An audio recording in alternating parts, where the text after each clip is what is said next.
Você aceitaria o discipulado de um homem de Deus, de um pastor aprisionado por causa da sua fé e que mesmo estando atrás das grades lhe dissesse: pregue o que eu prego, ensine o que eu estou ensinando, multiplique aquilo que eu estou te ensinando a partir da cadeia? Você faria isso? Você conseguiria livremente partilhar ou compartilhar isso que está sendo ensinado? Pois o Evangelho, grande parte dele, veio de lugares como esses. E eu quero te falar já de cara nesse vídeo. Acorde, preste atenção, porque está chegando o tempo em que as mensagens e o discipulado da igreja vai ser a partir das cadeias. Porque para defender a nossa fé, para continuar pregando a sã doutrina, provavelmente vamos ter que estar atrás das grades. Isso não é, claro, para te assustar, mas é para que você tenha o seu coração afinado com aquilo que a palavra chama de prioridade, com aquilo que a palavra nos mostra como sendo um fundamento para o nosso coração. Aqui, nosso exemplo, eu quero falar sobre o apóstolo Paulo, na sua segunda epístola, É a carta que ele escreveu aí a Timóteo, e não é uma carta só endereçada a Timóteo, ela é também uma instrução para o fim, para como nós poderemos viver de forma vitoriosa nos últimos dias, com o coração pautado em fidelidade. Isso é muito importante. Então, esse discipulado do apóstolo Paulo ali com Timóteo estava preparando ele para o que estaria por vir. Paulo estava nessa ocasião aqui, Paulo estava preso pela segunda vez em Roma e ele sabia que dificilmente sairia da cadeia, coisa que realmente não aconteceu. Paulo foi martirizado pouco tempo depois. Então Paulo estava aqui falando para Timóteo: olha, Timóteo, mesmo você sendo aí um rapaz bom, mais tímido, eu quero que você perca a timidez e assuma a liderança. Você é capaz, você tem unção, você tem a capacitação, eu te ensinei, eu te discipulei, eu estou te dando as bases e eu quero que você encontre homens fiéis, idôneos, que possam multiplicar junto com você essa mensagem que eu estou pregando aqui atrás das grades. Então isso é um ensino muito forte. Eu estava lendo isso hoje e eu comecei a chorar porque esse evangelho é o evangelho de Jesus. Esse evangelho é o evangelho que nos prepara para o casamento com o noivo. E muitas vezes esse evangelho está sendo ministrado a partir de um coração ou de um homem que, aos olhos do mundo, não tem nenhuma relevância, não tem sucesso. E aí, como exemplos como esse nos mostram que os conceitos do mundo são muito diferentes do conceito bíblico em relação às coisas. E aí eu quero trazer aqui já o fundamento para você, 2 Timóteo capítulo 2, verso 1. Vamos ler juntos, acompanhe comigo.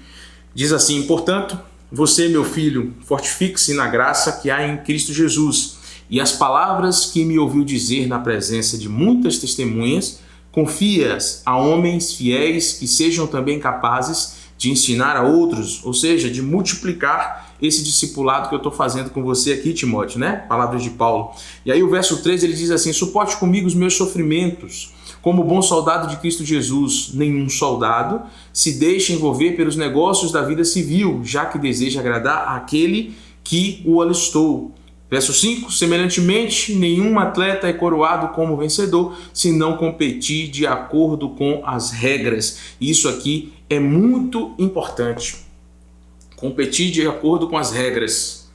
Andar de acordo com as regras. Andar de acordo com o fundamento. Então, o discipulado cristão nos faz observar que existem regras. Não é da forma que eu quero, não é da forma que eu gosto, não é como eu gostaria que fosse. O fundamento já está posto. Então existe um fundamento que já está posto. E Paulo estava aqui multiplicando isso em Timóteo, dizendo para ele: olha, cara, vai, toma as rédeas disso, lidera sobre isso, faça discipulado, discipule outros, levante outros com esse mesmo fundamento que não pode ser alterado.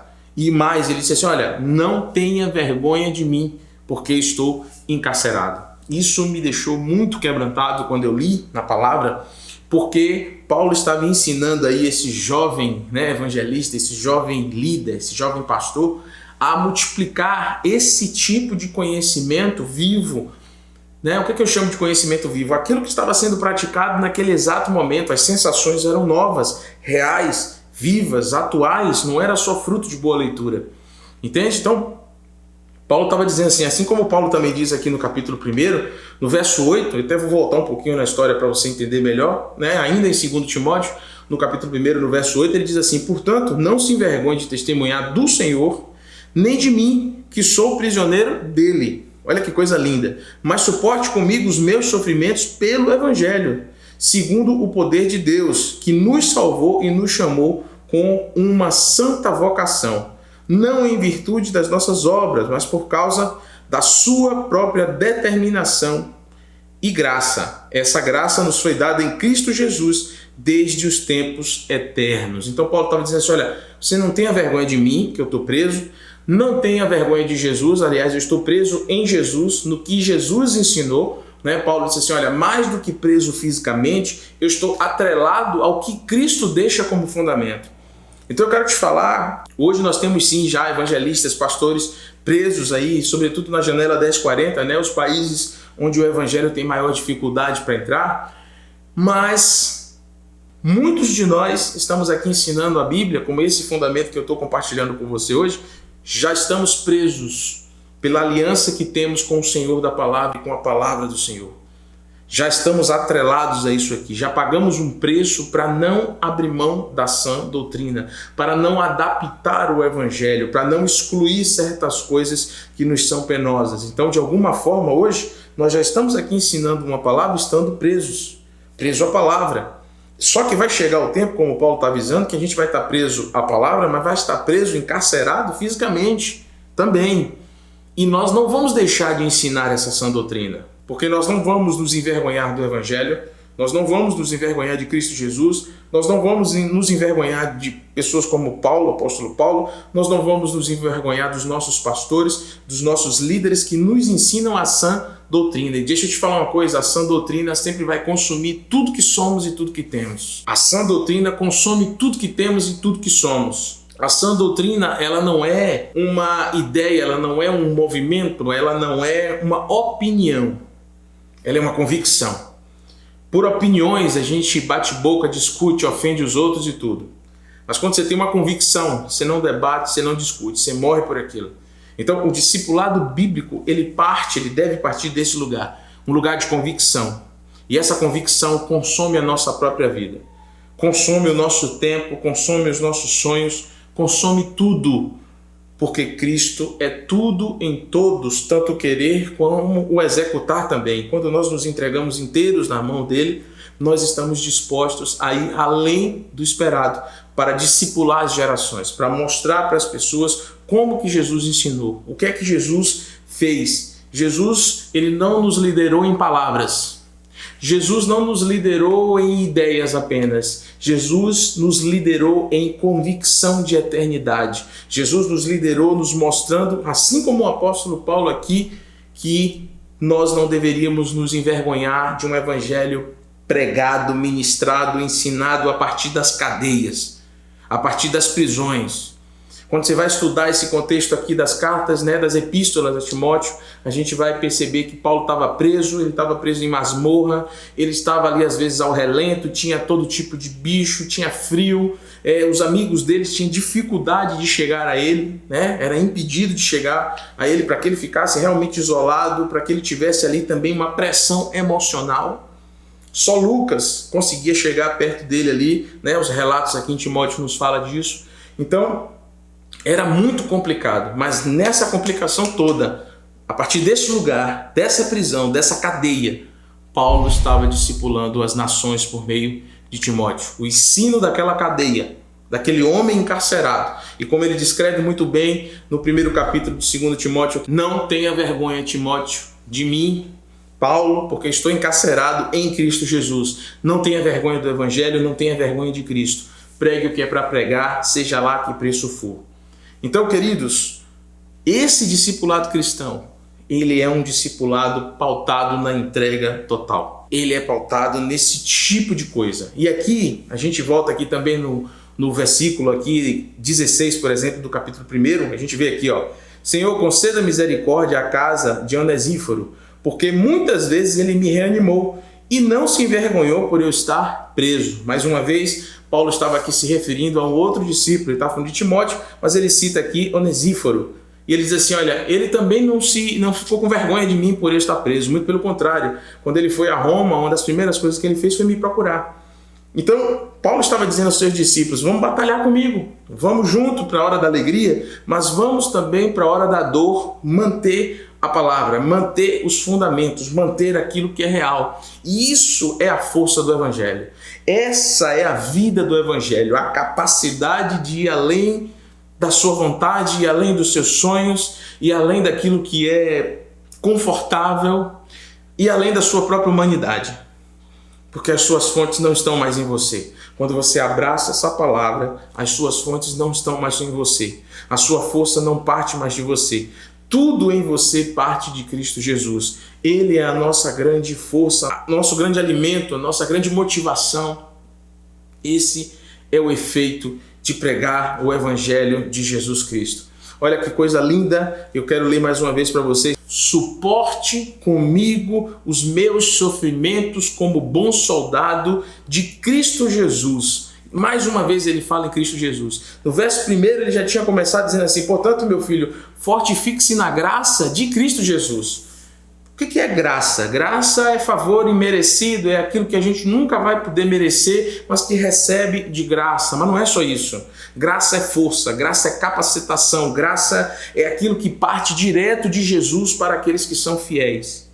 A graça de Jesus vem sobre os fiéis. Mas como assim fiel, pastor, se a gente nunca vai merecer? Fala a respeito de como Jesus te vê. Jesus te vê sempre como alguém fiel. E ele luta e lutou o tempo todo construindo esse evangelho para que você ganhasse, adquirisse essa condição. Ele estava dizendo para nós, olha, eu já te vejo assim. Agora eu preciso que você alinhe a sua vida, as suas práticas, a sua fé, à forma como eu estou olhando para você, como alguém fiel, digno de ter aquilo que você não pode pagar. Então graça é força. Por isso que Paulo estava dizendo assim, olha, Timóteo, eu estou preso, mas eu quero que você se baseie, quando escuta a minha mensagem, não se baseie nas minhas forças, porque eu estou encarcerado, mas se baseie na força que vem de Cristo Jesus. Se baseie na graça que Jesus concede. Então, mais uma vez ele fala a respeito dessa graça que vem de Cristo Jesus. E ele diz assim, agora meu filho, vamos para a batalha comigo. Vamos lutar junto comigo, vamos sofrer junto comigo. Você está nesse mundo, mas você não é desse mundo. A sua força não vem daqui. A sua motivação não vem daqui.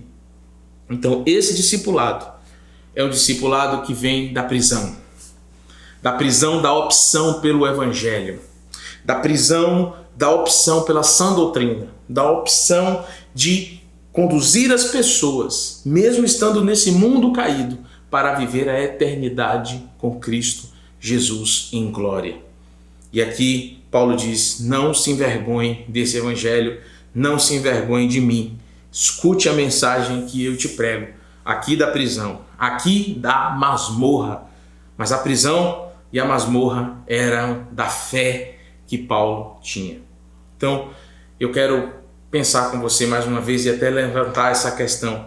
Você escutaria a mensagem de um pastor aprisionado por sua fé? Você escutaria o discipulado que parte da masmorra? Você queria que fosse reproduzido na sua vida aquilo que você está vendo nesse homem? Porque discipulado carrega um pouco da vida. O discipulado anuncia uma repetição com um avanço poderosamente dobrado a partir daquele que está te pregando a mensagem. Então, o discipulado parte desse lugar. Você é capaz de multiplicar, assim como o apóstolo Paulo chama Timóteo para fazer, encontre homens fiéis e idôneos e ensine a eles de forma que eles multipliquem o que eu estou te ensinando a partir da prisão.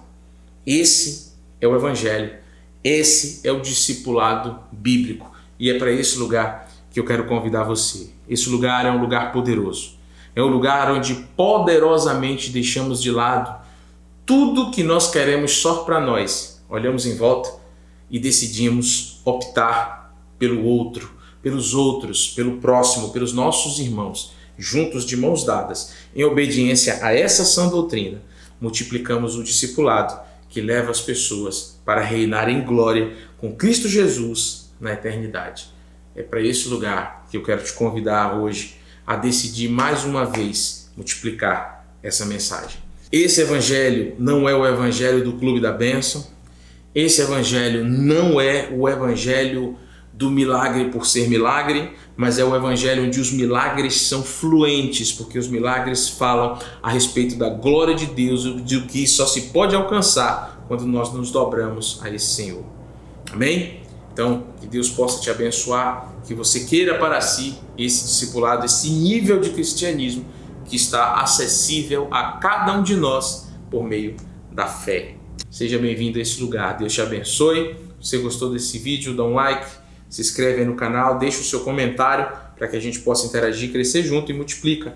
Compartilha com outras pessoas para que elas sejam imensamente abençoadas, assim como você. Amém? Deus te abençoe.